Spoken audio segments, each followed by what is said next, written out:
خدا در قرآن چی گفت؟ کلوا واشربوا ولا تسرفوا، بخورید بنوشید لیکن اسراف نکنید. در وضوء آب 1 من و نیم است، غسل را 4 من ز تعلیم است. صاحب 4 کتاب میگوید ببین حتی همین آب طهارت در اسلام چینک دارد. این امروز ما و شما 1 سطیل میگیریم طهارت میکنیم. ان المبذرین کانوا اخوان الشیاطین.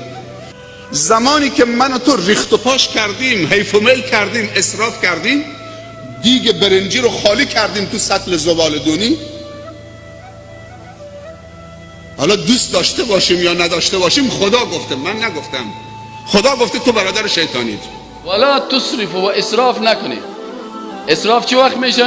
که سر سرخان غذا باشه و غذا نصفش مانده باشه و مردم بخیزن دیگه جای برای خوردن نباشه. این اسراف است. الله به صراحت بیان میکنه بخورید بنوشید.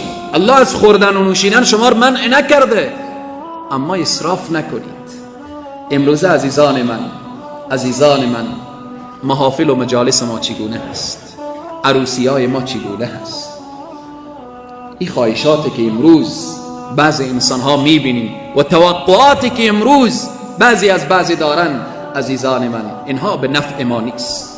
اینها به نفع ما نیست، به نفع جامعه نیست. 10 رقم 12 رقم غذاها را پختن، آیا اسراف نیست؟ بعضی انسان ها چی میگه؟ خیر بس اینها فقرا و مستضعفین بیرون هستن. آیا فقرا و مستضعفین نعوذ بالله ثم نعوذ بالله اینها را شما انسان ندارید؟ یک لحظه انسان فکر بکنه. در آیه الله سبحانه تعالی به صراحت میگه که آنچه که رغبت شما نمیشه در راه الله خیرات ندید. آنچه که رغبت شما نمیشه الله او نمیپذیره. هر چی که رغبت شما هست، دوست داشتنی هست، در راه الله بدهید. چرا الله را بازی میدید؟ چرا الله را بازی میدید؟ کفا بالمرء اسما ان یضیع من یقود. حبیب خدا گفت برای دوزخی شدن تو، برای عاصی و گناهکار شدن تو در پیش خدا اینقدر عمل تو بس است که پولی که برای احتیاج خانه داشتی و یا در راه نادرست صرف کردی.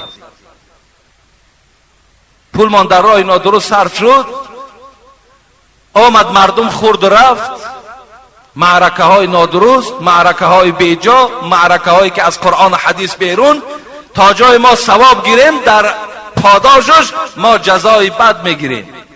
ما از نزد خدا هیچ وقت مکافات نمیگیریم، زیرا که ما علیه قرآن و حدیث مبارزه برده ایستاده ایم. خدا در قرآن لقد کان لکم فی رسول الله اسوة حسنه، شما برای شما ای مردم مسلمان زندگی پیغمبرتان درس است گفت خداوند. حالا دیگه حج هم شده اسراف. 2 ساله و کوچ آوردن تو فرودگاه خون میکنن رو پای حاجی. گوشتی که رو پای کسی خون کرده حرامه بخورید. این گوشت نباید بخورید. روی پای کسی خون نمیکنه. برید تو فرودگاه استقبال حاجی آمدن. حاجی میگفت 2 میلیون پول حج، 7 میلیون باید سوغاتی داشته باشن. و اینمی عروسی ها برادرای عزیز، حتی یک چند نفر دوست از آلمان آمدن، یک چند نفر دوست از استرالیا آمدن، پیش ما آمدن گفتن استاد ما عروسی هایی که ما این عروسی اسلامی نمیگم، عروسی دعوتی میگم.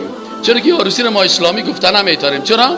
عروسی اسلامی به خاطر از این است که در تو قصر مجلل عروسی کردن اسلامی نیست، همین خودش اسراف است. اتو نانای 20 قسم خوراک 1800 مصرف کردن یه عروسی اسلامی نیست، عروسی دعوتی هست. یعنی دعوت میشه، حداقل ما میتونیم برای یک 10 دقیقه 15 دقیقه 20 دقیقه دعوت به اسلام بکنیم و دوستای خدا حداقل آگاه بسازیم. حداقل عروسی است که خارج از گناه های زیاد است، گناه فسق نیست، فجایع نیست، گناهی نیست که ناموس مسلمان. برادر عزیز شما از علمایتون پرسان کنین، از مولوی صاحبان بگو مولوی صاحب هم یک نفر دختر خدا در مقابل گارسون ها دخترش رقصید و فیلم ازی به خانه ها توزیع شد و مردم سایل میگن و این فیلم ها را ما در خانه بسیاری دوستای خود که رفتیم دیدیم. بگو همین نفره که گارسون ها کلشان قسمی استاد هستن و دختر مسلمان در مقابل یا آوازخانه 10 نفر آوازخان طبله میزنه و گیتار است و این چیزاست و این دختر مسلمان میرقصه. حکم پدر از این دختر چی هست؟ این از علمایتان پرسان کنید، دوستانه پرسان کنید. بگوین همین دختر رقصید پیش 10 نفر آوازخوان، پیش 10 نفر گارسون. شاید بگوین که والا صاحب او خود زنانه جداست مردانه جداست، اما در زنانه گارسون ها مردا هستن، آوازخوان زنانه نیستن، آوازخوان مردا هستن. بگو 10 نفر آوازخوان و موسیقیدان یا اینمی هنرمند، سابق سازنده میگفتن با سازنده میگفتن، حال یک در کلمه تشریفاتیش هنرمند است. خب ما نمیخوایم که کسی را تجریح بکنیم.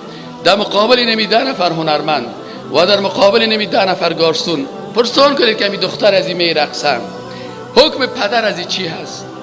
حکم برادر از این چی هست؟ حکم شوهر از این چی هست؟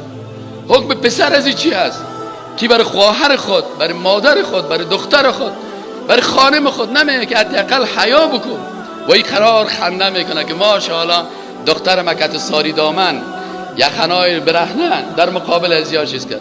و پرسان کنین از علمایتان، خیر سوال خواهیب نیست. بگوین مولوی صاحب محترم اینمی دختر پیش ریم 20 نفر مرد نامحرم آرایش کردگی رقصید، حکم پدر خوار بیادرش چی است؟ به اینه که اسراف های امروزی در محافل، در مجالس، در عروسی ها و رسم و رواج های بد و غلط اسرافه. داخل عروسی ها چی گپا نیست. یک تختی بیا بساز به ظرف 2 ساعت 3 ساعت چند قیمتی ها. یک گل بیار بگذار به خاطر 2 ساعت. یک پیراهن ارترا کن به خاطر 3 ساعت. یک آرایش بکن به چقدر من نمیفهمم. شاید از این جوانا اگه استاد کنیم بالاخره همه رو بفهمن، همه باید بفهمن. وقتی پیراهن عروس بیایم فکر بکنیم 10 تا پیراهن برای عروس میشه، 1 سال بیغم. یک آرایشی که 1 مرتبه آرایش بشه، اونها را برو آرایش بخر که 1 سال برای تو خود را آرایش بکنه. 1 سال کامل آرایش کردن زن پیش شوهر عبادته. همانطوری که زن خود را آرایش کنه از خانه بیرون شه گناه و معصیت است، زن خود را آرایش کنه برای شوهر عبادت هست. به این است عزیزان من. بعد چی میگه؟ این اولا نمیشه دیگه، هست دیگه عرفای عادتهای. برو خود را پریشان کن، نگران کن، غمگین کن، قرض کن، خود را در بدر کن و بالاخره بگو عرف عادت. خود را به جهنم روان کن به خاطر که عرف عادته. اگر تو شهر وسط هر عروسی 1 میلیون جدا بکنم میشه سال 300 میلیون.